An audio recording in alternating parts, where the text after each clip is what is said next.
कांग्रेस और बीजेपी आप पर लगा रही है कि भाजपा की सरकारी पर्ची सरकार है, ऐसा आरोप आप पर लगा रही है। 84 की सदैव ऐसी परंपरा रही है कि वो हर समय व्यक्ति बदलते हैं, व्यक्ति का परख करते हैं, पहचान करते हैं। और अभी पार्टी पर एक आरोप लगाते हैं कि कड़ाना का जो वाटर है वो गेजी घाटा तक पहुंचाने के लिए उन्होंने सेंक्शन करवाई, यहाँ तक कि टेंडर भी करा दिया, लेकिन अब जब बीजेपी सरकार आई तो उन्होंने वो काम रोक दिया और 84 की जनता के साथ कुटारा गाती। बीजेपी पर आरोप लगाती है पार्टियाँ कि जातिवाद की राजनीति करती है, एक आरोप वो भी आप पर लगाते हैं कि आप धर्म की राजनीति करते हैं। टुकट की टीम 84 घूम रही है, लंबे समय से हम यहाँ देख रहे हैं। एक समस्या तो है पानी से वाकई में 84 की जनता परेशान है। भाजपा की सरकार आपके राज्य में भी है, केंद्र में भी है, कब तक और किस दिनांक तक इनको ये पानी से राहत मिलेगी? नमस्कार, मैं जुएल कराल और आप देख रहे हैं cut to cut live. Cut to cut की टीम जनादेश यात्रा पर है। 84 में कई दिनों से डेरा डाल चुकी है और हम हर जनता के बीच में, नेताओं के बीच में जाके उनकी नब्ज टटोल रहे हैं। हमारे बीच में है भारतीय जनता पार्टी के जिला अध्यक्ष हरीश पाटीदार। इनसे भी हम तीखे सवाल पूछेंगे और बीजेपी और कांग्रेस की आरोप भी पूछेंगे। सबसे पहले हरीश जी, आपका स्वागत है। पहला ही सवाल ये कि कल भजनलाल शर्मा आ रहे हैं, क्या रहेगा? क्योंकि भजनलाल शर्मा तीसरी बार 84 आ रहे हैं, उनके लिए भी वो सीट महत्वपूर्ण है। क्या रहेगा उनके आने के बाद, क्या इम्पैक्ट देखने को मिल सकता है? पहले तो मैं आपके चैनल कट टू कट का स्वागत करता हूँ, अभिनंदन करता हूँ। माननीय हमारे मुख्यमंत्री जी का कल यहाँ सभा का आयोजन है, जिसमें 84 विधानसभा क्षेत्र से करीब 20,000 लोग आने की संभावना है। और माननीय मुख्यमंत्री जी का 84 चुनाव और उपचुनाव की घोषणा के बाद से ही निरंतर 84 विधानसभा के लिए वो चिंतित भी है। और जिस तरीके से जब चुनाव के दौरान क्षेत्र की जनता के लिए जो प्रतिबद्धताएं हैं उसको पूरा करने के लिए यहाँ से प्रतिनिधि चुन करके जाए उनके सहयोगी के रूप में, और इस क्षेत्र का विकास हो, उस विज़न के साथ सदैव माननीय मुख्यमंत्री जी की तत्परता, और उस तत्परता की वजह से ही उन्होंने चुनाव के बाद से ही ये दूसरी बार इनका यहाँ आना हुआ है। और चुनाव को लेकर के वो पहले भी कार्यकर्ताओं के साथ 1-to-1 मुलाकात भी की है। बिल्कुल। क्या लगता है आपको कि आप 84 में पिछले महीने 1.5 महीने से घूम रहे हैं, काफ़ी मतलब नुक्कड़ों में जा रहे हैं, गांव-गांव जा रहे हैं, धानिया जा रहे हैं, क्या नज़र आ रहा है जनता के बीच में?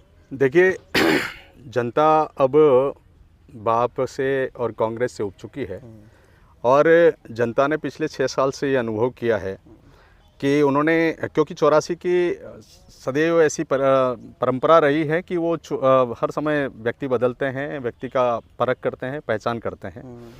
और इसीलिए आपने देखा होगा कि यहाँ बीटीपी का भी एमएलए बना, बाप का भी बना, कांग्रेस का भी बना, स्वतंत्र पार्टी का भी बना।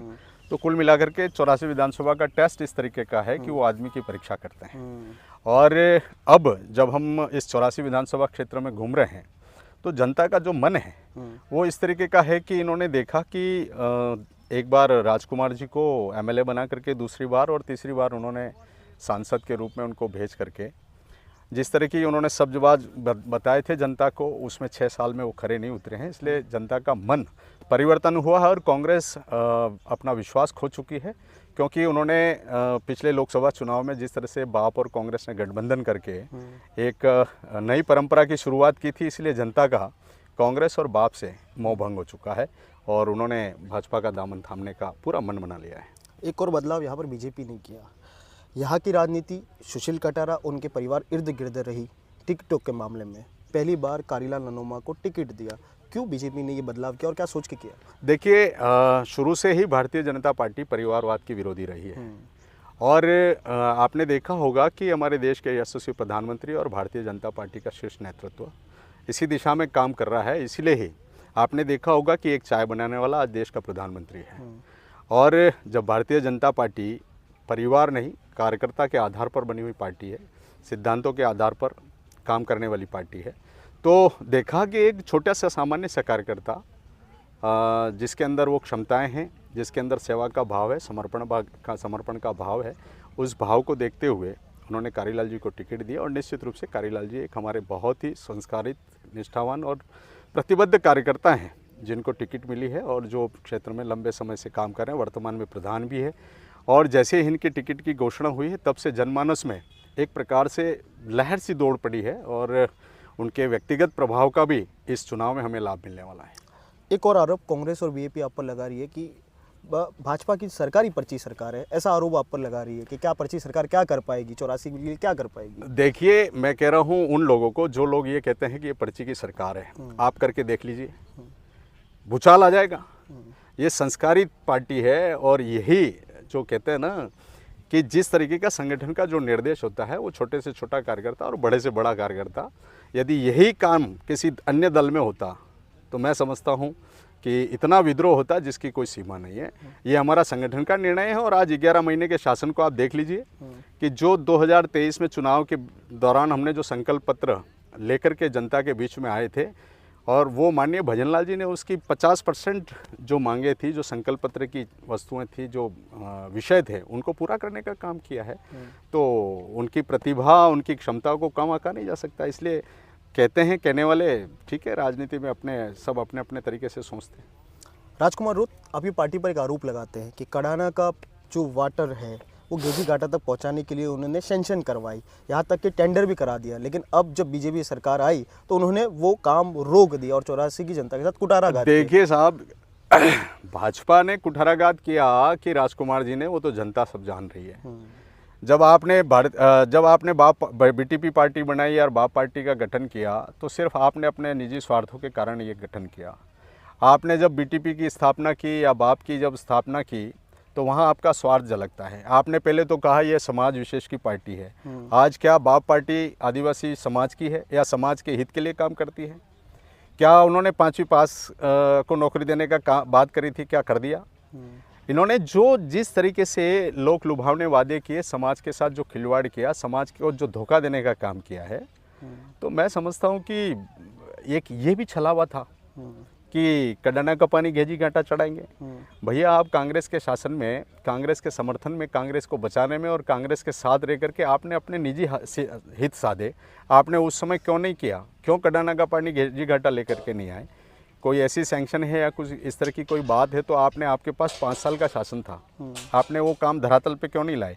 आज सिर्फ झूठे मनगढ़ंत आरोप लगाने से कुछ नहीं होने वाला है, लेकिन भारतीय जनता पार्टी जरूर जन आकांक्षाओं पे पूरी उतरेगी और जो कड़ाना का पानी है निश्चित रूप से इस 84 विधानसभा के हर क्षेत्र, हर खेत के पानी मिलेगा, हर घर को पानी मिलेगा। कट्टुगेट की टीम 84 घूम रही है, लंबे समय से हम यहाँ देख रहे हैं। एक समस्या तो है पानी से वाकई में 84 की जनता परेशान है। भाजपा की सरकार आपके राज्य में भी है, केंद्र में भी है, कब तक और किस दिनांक तक इनको ये पानी से राहत मिलेगी? देखिए, भारतीय जनता पार्टी की डबल इंजन की सरकार है। भारतीय जनता पार्टी जो कहती है वो करती है और हमारी प्रतिबद्धता है कि 84 विधानसभा क्षेत्र के हर खेत को पानी मिले, हर घर को नल से पानी मिले। तो हमारे जो एक महत्वाकांक्षी योजना, हर घर नल योजना, जिसके माध्यम से इस 84 के हर घर को पानी मिलेगा और हर खेत को पानी मिलेगा, वो संकल्प हमारा है। देखिए, पिछले समय में भी हर घर नल योजना का जो बजट राजस्थान सरकार को मिला, लेकिन उस समय कांग्रेस की सरकार थी, उस बजट के अंदर भ्रष्टाचार हुआ, उस बजट को रोका गया और जो जरूरतमंद था उस तक उसको पहुंचा करके उस योजना को मात्र महज एक प्रतिशोधात्मक तरीके से कि वो केंद्र की सरकार की योजना है, इसलिए उन्होंने उसको धरातल पर नहीं लाए। लेकिन निश्चित रूप से अब हमारी डबल इंजन की सरकार है, प्रदेश और देश में निश्चित रूप से कड़ाना का पानी भी आएगा हर खेत में और हर घर पे नल भी जाएगा। ठीक है, आप पर बीजेपी और कांग्रेस, जैसे आप बीजेपी पर आरोप लगाती है पार्टियां कि जातिवाद की राजनीति करती है, एक आरोप वो भी आप पर लगाते हैं कि आप धर्म की राजनीति करते हैं।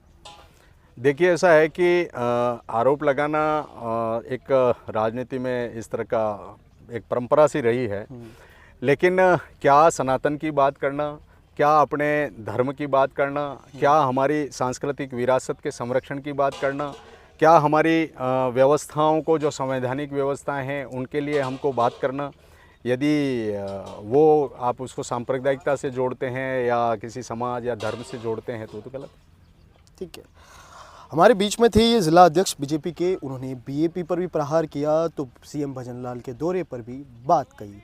ये पूरी तरह से आश्वस्त है कि बीजेपी यहाँ से चुनाव जीत रही है। हालांकि 13 तारीख को वोटिंग है और जल्द ही उसके नतीजे भी आएंगे। उस दिन आखिर पता चल जाएगा कि सीएम भजनलाल शर्मा का असर 84 में कितना देखा, बाबूलाल खराड़ी मंत्री हैं जो टीडी, उनका असर कितना देखा, और भारतीय जनता पार्टी के जिला अध्यक्ष से तमाम नेता किस तरह से ये बीजेपी को रोक पाएंगे या बीजेपी एक बार फिर से यहाँ पर विजय हासिल करेगी, वो ज़रूर दिखेगा और कट टू कट भी उसको ज़रूर दिखाएगा। देखते रहिए कट टू कट लाइव।